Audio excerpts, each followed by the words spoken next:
This video was made possible by Honey. Keep watching to find out how you can save money when you shop online. Also, the reviews are in. That's some nice merch. Get your brand new character pin, limited time face mask, and more. Link down below. Blah. Sigmund, I don't have much longer.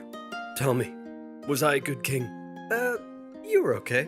Will I be remembered as the great warrior king who invaded France, revolutionized English healthcare, and developed great parklands? Probably not, because of the wife killings. Blah. Blah. Sigmund, how did I get here?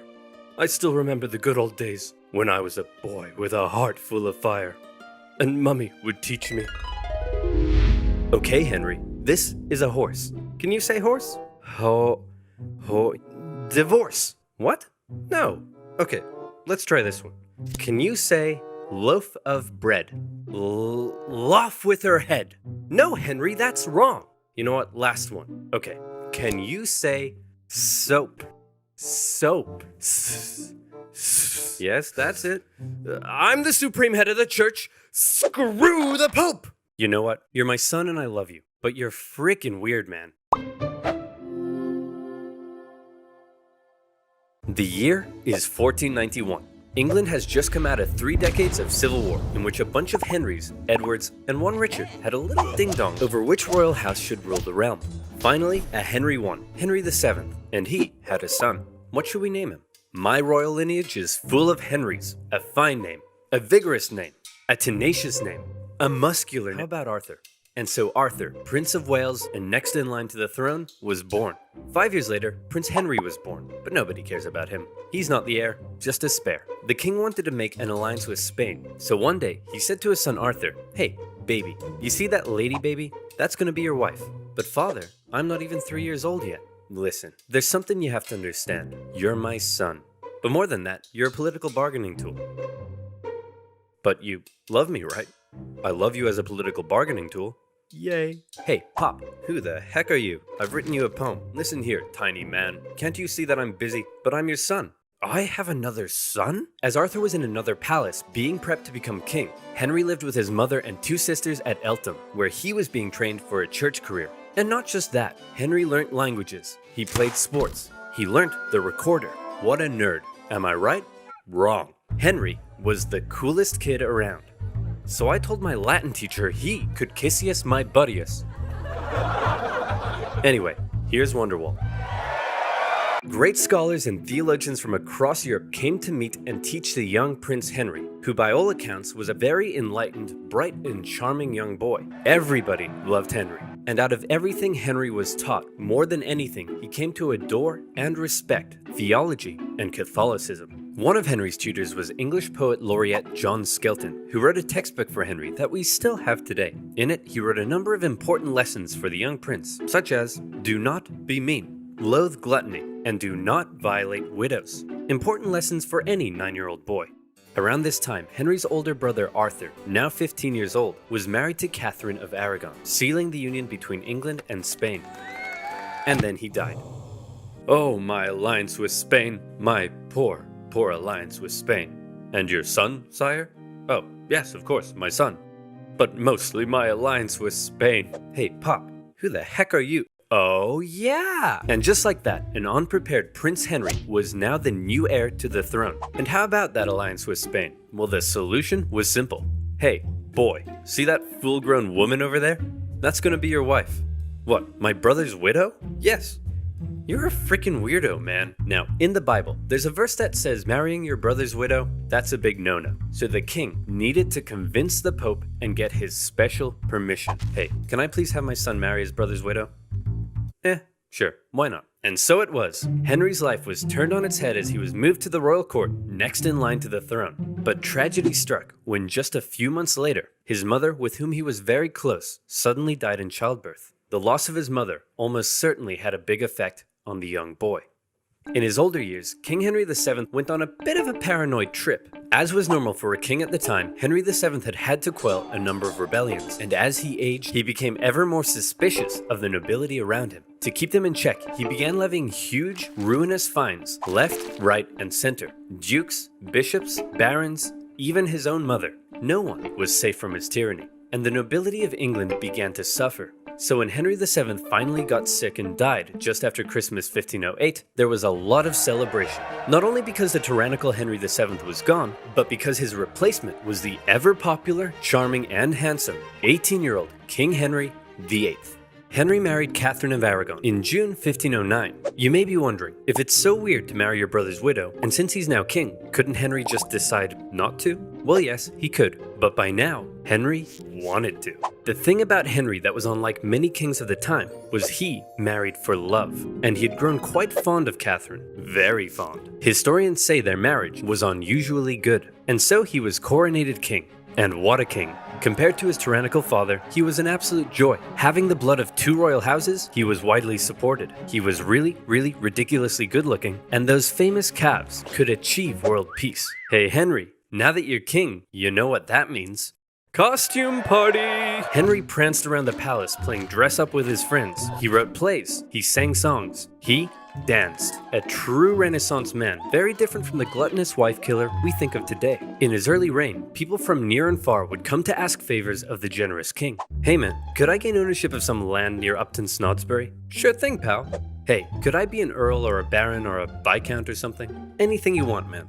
Could I get just a really cool pig that has freaking metal wings and 8 legs and shoots flippin' lasers and it can grow more pigs out of it for extra pigs? Say no more. Hey, guys, I was just checking up on the financial report and what the hell? We can't afford this. Henry's council that he inherited from his father weren't happy with all the money he was just throwing around, and they worked hard to curb the king's spending. Since they controlled the royal seals needed to get stuff done, at first they were largely able to control the young king. And for Henry, the most infuriating things of all was they wouldn't let him joust with his friends because it was too dangerous, nor would they let him do the thing he wanted most, to go on a great, glorious, and expensive conquest against England's historic enemy, France. Please guys, I'll keep it cheap. How? I'm glad you asked. I've got a promo code. For the financial burden of war? Yes. Honey is the free browser extension that automatically finds promo codes when you shop online. Imagine you're on one of your favorite websites. Not that one. And you want to reinvent yourself with some fresh new threads. Oh, hi little dancing man. Got any sick promo codes for me? You do? Nice. You just saved $40 on your online shop. You rockstar. Honey supports over 30,000 online stores and has already helped Oversimplified viewers save over $87,000. That's a lot of moolah. Not having Honey is literally saying no to free money like a crazy person. It's free, finds coupons with one click, and it's now part of the Venmo and PayPal family. So you know it's legit. Get Honey for free at joinhoney.com/oversimplified. That's joinhoney.com/oversimplified. And you'll also be supporting my channel. So thank you. Now, where were we?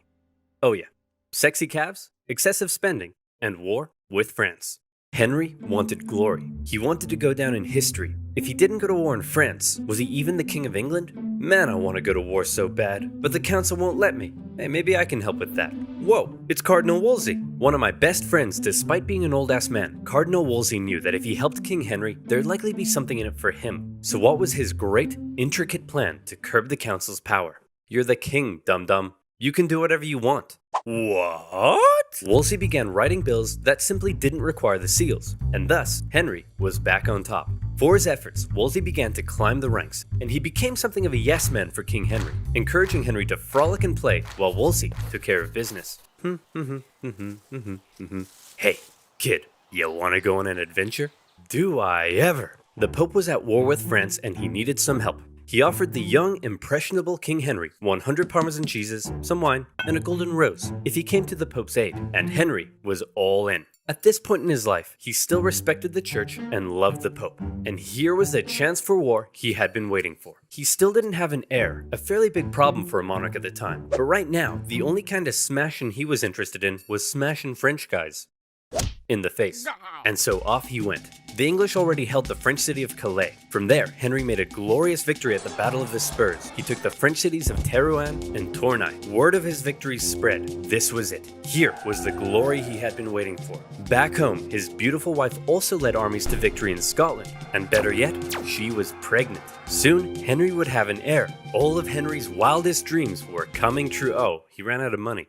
As the French prepared to invade Italy, all Henry could do was go home. Well, at least now I have an heir to cheer me up. Bring me my son. Henry, this is Mary. Mary? That's a funny name for a boy. Henry, it's a girl. This was Catherine's 5th pregnancy that had not resulted in a male heir. Happy Henry wasn't so happy anymore. You still haven't given me a male heir. Well, how do you know it's my problem? Maybe it's your problem, Henry. It couldn't be my problem because I've been boinking half your maidstaff and one of them gave me a boy. Sure. Yeah, you know what? Maybe it's my problem. I'll look into that. Cardinal Wolsey, now Henry's Lord Chancellor, knew his job depended on keeping Henry happy, and so he said, well, if you can't be the great warrior, then how about the great peacemaker? Not as cool, but okay. And so the Field of the Cloth of Gold, a glamorous peace summit between England and France, was held. The King of France, Francis I, was essentially the French version of King Henry, and the whole thing was basically one giant codpiece measuring contest. The two sides did agree to a peace treaty. However, it didn't last long. You see, there was a third major player in European politics at the time, an exquisite specimen of royal inbreeding, an heir to a huge inheritance, and a chin that could hit a home run. Holy Roman Emperor Charles V. He was Henry's wife's nephew. Henry had helped him out in the past to put down a Spanish rebellion, and now the two wanted to make an alliance, and so a marriage was arranged. Mary, I'd like to introduce you to your 22-year-old fully grown adult cousin, and now your future husband. Ew, he looks inbred. Mary! We're all inbred. With their new alliance, Charles and Henry agreed to team up and relaunch a campaign against France. In 1522, the English landed and stormed as far south as Agincourt, but Charles didn't commit significant forces. Whoops, sorry man, not sure what happened. I'll join in next year. The next year, England swept northern France, almost taking Paris. But once again, where was Charles? Oh man, I'm so sorry. I promise, next year, I'll be there. The next year came, and a fed-up Henry decided he was gonna sit this one out. And just as Charles ravaged the French at the Battle of Pavia and captured the French king. Holy crap, dude. Yeah, I totally kicked France's butt. That's great. So, can I have the French throne like we agreed? No. What? And also, I don't want to marry your ugly daughter anymore. Ugly? Have you seen your chin? Mummy says it's a strong chin for a strong boy. As Henry's alliance with Charles fell apart, Henry knew his days as a warrior were over. This was a problem for Henry, but it was a bigger problem for his wife. Catherine of Aragon had 2 jobs. The first was to give Henry a male heir, but the second was to maintain an alliance with her relatives in Spain, including her nephew. She had failed, and Henry's sexy eyes began to wander. Home from all his wars, Henry ate up his daily 5,000 calories of meat as an infatuation began to grow for one of his wife's ladies-in-waiting, Anne Boleyn. Beautiful, intelligent, cultured. She was exactly Henry's type. Now, Henry had had dozens of mistresses, including Anne's sister, but Anne didn't want to just be Henry's side chick. She wanted to be his queen. Henry sent dozens of letters, thirsty love poems. In one, he proclaimed that he would like to kiss her pretty duckies. Henry's loins were on fire, but Anne kept him at just the right distance to drive him crazy and push him to find a way to get rid of his current wife. Wolsey, I want a divorce. And as the representative of the Pope here in England, I expect you to sort it out quickly and quietly. I don't want this to turn into a Europe-wide scandal. You got it, Your Majesty. Hey, Big Papa! My boy Henry says he wants to divorce his wife. Any chance? To Henry's shock and horror, Wolsey deferred the case back to the Pope in Rome. To make matters worse, after all the wars in Europe, the Pope was currently under the thumb of Charles V. Now everybody knew what was going on, and Henry's divorce trial had become a pawn of greater European politics. For Wolsey, the decision was a disaster. His job was to keep Henry happy, and Henry was very, very unhappy. Nevertheless, the divorce trial began. Henry's case rested upon the Bible verse in Leviticus that claimed marrying your brother's widow would lead to childlessness, and Henry was certainly having a hard time getting a male heir. He argued that the Pope had got it wrong when he allowed Henry to marry his brother's widow, and that now divorce was the only solution. However, the Pope and Charles V acquired some interesting letters from an unknown source. He wants to kiss her pretty duckies? Man, this guy's loins are on fire. The Pope now knew the case for divorce may not actually be found in Henry's Bible, but in Henry's pants. After escaping Charles V, the Pope did send out one Cardinal Campeggio to oversee the trial. Campeggio was an old man racked with gout. It took him 6 painful months to travel from Rome to England, and when he finally got there, this kept happening. Hey, I need you to take a look at this evidence. I can't. My gout is acting up. Hey, are you ready to take my testimony? I can't. My gout is acting up. Hey, can you please make a decision? I can't. Your gout is acting up, my gout is acting up. Anne Boleyn, with her Protestant views in support of the Reformation, suspected the Pope was just delaying. For 2 whole years, the trial dragged on, and in the end, the Pope simply said, no divorce for you. Henry, the king that had previously defended the Pope militarily from France and intellectually from the reformist ideas of Martin Luther, who had once respected the Pope above all, now found the Pope standing between him and fourth base. Your Majesty, what will you do? I'm the king, dum-dum. I can do whatever I want. What? For his failure, Henry removed Wolsey from the court, a decision that was likely influenced by Anne Boleyn, who disliked the cardinal. Having fallen from grace and with potential charges of treason over his head, Wolsey died of illness a year later. Then, Henry set about removing England from the influence of the Pope. Hey, if you do that, I'll excommunicate you. Who cares, man? Oh no! Apathy! My weakness! Henry gathered theologians and scholars together to help him make his case against the Pope. Together, they argued to the people of England that the Pope's rule over the church was basically a takeover of what had once been a self-governing, national English church. And if that sounds familiar, some historians do believe this moment may have laid the foundations for English Euroscepticism. That's right, Brexit may have been influenced by Henry's explosive loins. By and large, the people gave Henry their support, and those that didn't were going to be in for a rough time. But for now, Henry assumed the role of supreme head of the English church, and his next divorce trial was a foregone conclusion. Catherine of Aragon was Aragon, and Anne Boleyn was in. Alright, I've upended the entire country to be with you, so you'd better give me a son, okay? Now, did you get my letter about the duckies? Having finally married the girl of his dreams, it was party time for Henry. And what a party. Life in the Tudor court was non-stop. Huge banquets, with each person eating on average 5,000 calories a day. And no vegetables. Those are for poor people. Rich people ate meat. And so you know what else is for rich people? Constipation. But don't let that stop the party. The toilets are communal. And Henry himself was the center of everything. He ate the best food. He had 1,200 pairs of shoes. He didn't even have to wipe his own bum-bum. Life was great. Everyone, I give you your majesty, King Henry VIII. But how did they pay for it all? Well, influenced by his fairly Protestant new wife, since Henry had overturned the organization of the church, this is how they paid for it. Oh my goodness, how awful. Selling fake fragments of the cross? Vials of Jesus' blood that you got from a duck? Using religion in this way? This is terrible. I must confiscate all this money at once. Yes, how awful. I must take all of this away immediately. Monasteries across the nation were dissolved and their riches placed in the royal coffers. Obviously, many people weren't too happy about this, but Henry had a plan for that as well. Henry's descent into tyranny had begun, as any who rejected his new claim as supreme head of the English church found their heads on the chopping block. And so Henry partied. He danced, he sang, he ate, he jousted.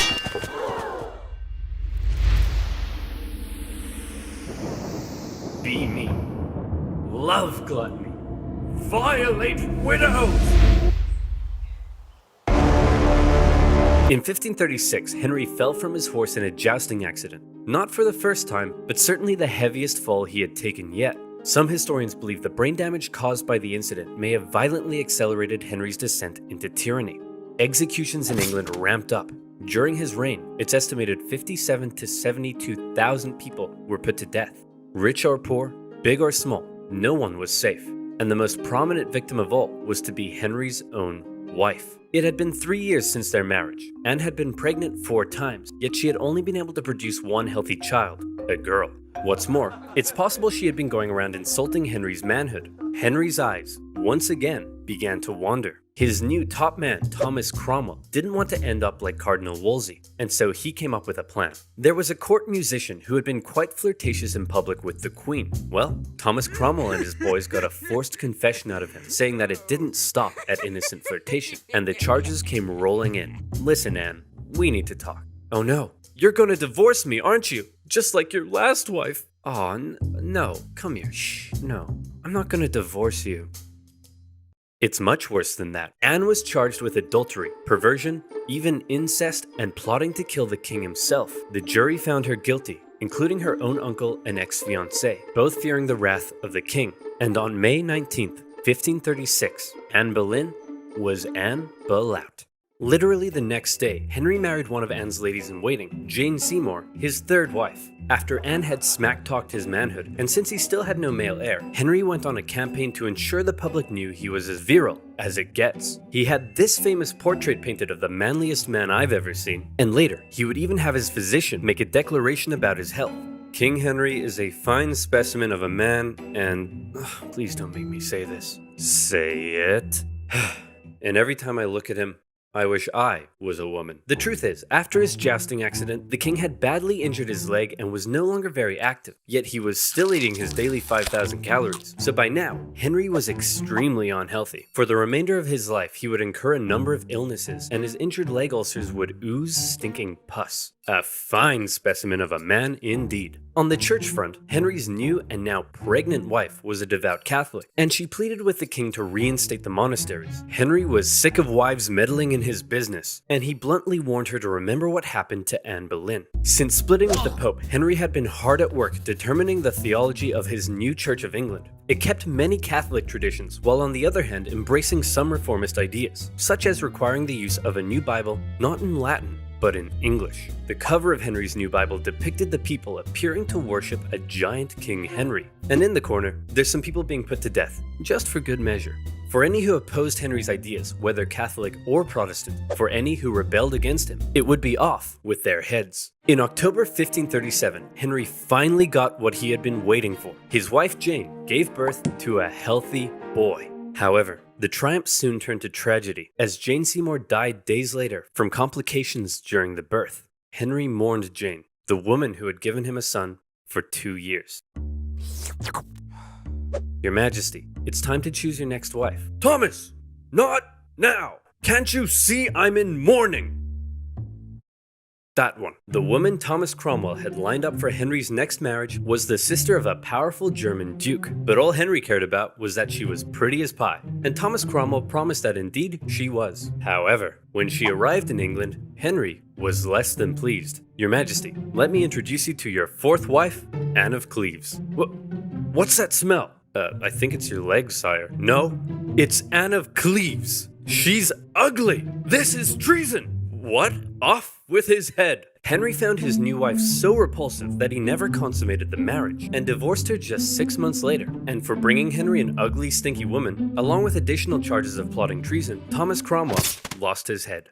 The very same day of Cromwell's execution, Henry married his fifth wife, the famed beauty Catherine Howard. She's believed to have only been 17 at the time. Henry was 49. And like Anne of Cleves, Catherine Howard didn't last long. You see, for some reason, she may not have been entirely satisfied with her 49-year-old fine specimen of a man, and it's possible she engaged in a number of extramarital affairs, including one with her cousin, Thomas Culpeper. When Henry found out, he was devastated. How could she do this to me? But, sire, don't you have hundreds of mistresses? Shut up, Barry. That's not the point.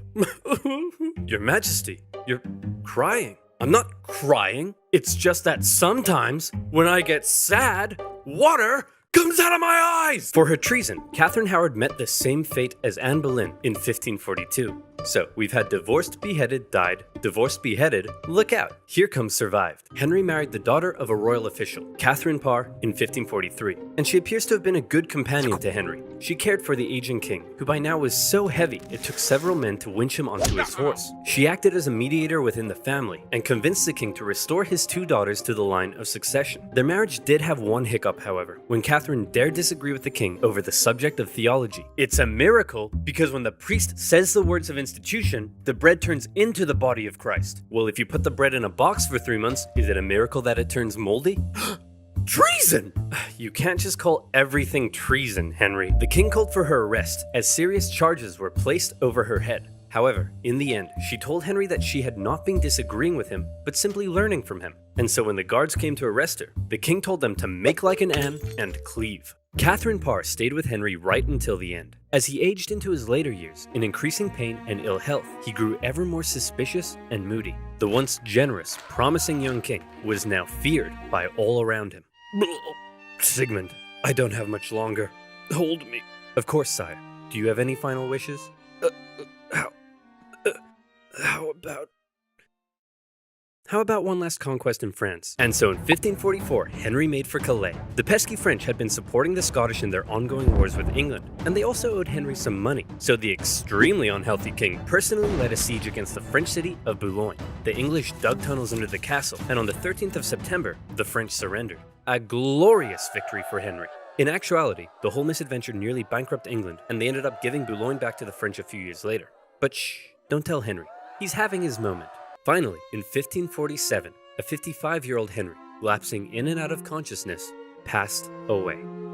His son Edward succeeded him, but died just 5 years later. His daughter, Mary, briefly took the reins and steered the country back towards the Pope. But then his second daughter embraced reformist ideas and gradually transformed England into a Protestant country. Henry's desperation to marry Anne Boleyn and his resulting feud with the Pope had changed the course of English history and religion forever. Unfortunately, none of Henry's children had heirs, and when Elizabeth I died, Henry's lineage ended, with the House of Stuart replacing the House of Tudor. So then you might think, all that effort, a life filled with so much frustration, yet he never conquered France, he barely had a male heir, and his lineage died out. The egotistical man Henry grew sick and cruel, and then died. So why are we all so fascinated with King Henry VIII? Why not Henry II or IV? Well, without mentioning the many important things his reign did achieve, one of his biggest goals was to go down in history, and you can put a big green check beside that one, because everything he did and how he asserted his control and authority over everyone around him has come to be viewed as the epitome of the word king. And also because of the wife killings? Yeah, definitely the wife killings.